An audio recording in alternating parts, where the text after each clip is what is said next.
Hi, I'm Dr. Yinghong Wang, a gastroenterologist at MD Anderson Cancer Center. We have recently published a scientific study on the safety of endoscopy in cancer patients with thrombocytopenia and neutropenia in the journal Gastrointestinal Endoscopy. This is a retrospective study, particularly in the cancer population at MD Anderson Cancer Center who had thrombocytopenia or neutropenia and underwent endoscopy evaluation. The initial reason that triggers this study is we, as a gastroenterologist, see a high demand for endoscopy evaluation for various reasons in cancer patients in our daily practice.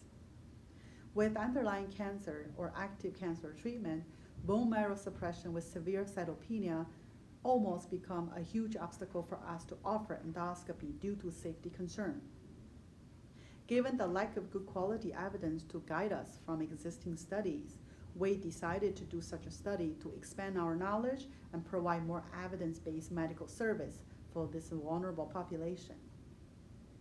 Our goal is to find the answer to how to provide a safe endoscopic evaluation and treatment to the right patient at the right time.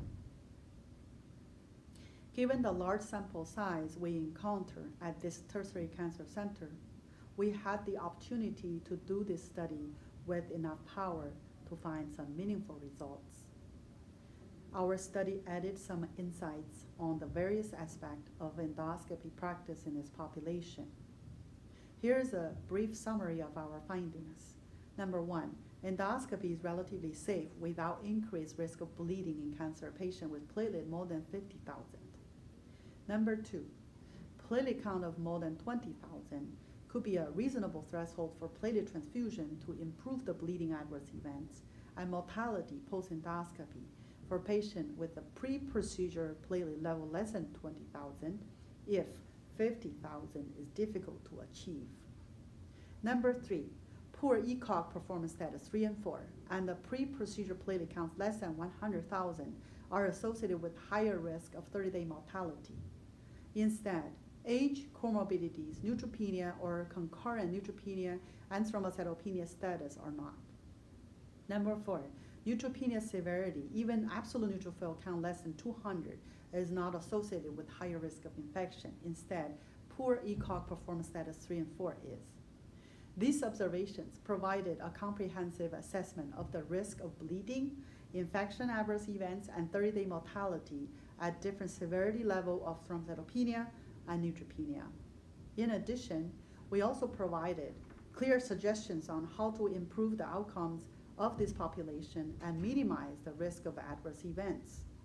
This study filled the gap in this field by finding feasible solutions to the previous predicaments. We also enlarged the patient population with lower safe range of absolute neutrophil counts and platelet who could benefit from endoscopy evaluation and treatment in the future. Following this practice change, we would be able to serve more patients with appropriate indications by endoscopy, gain more knowledge in this high-risk group, and carry out deeper studies in the future to guide us for better GI service. Thank you very much.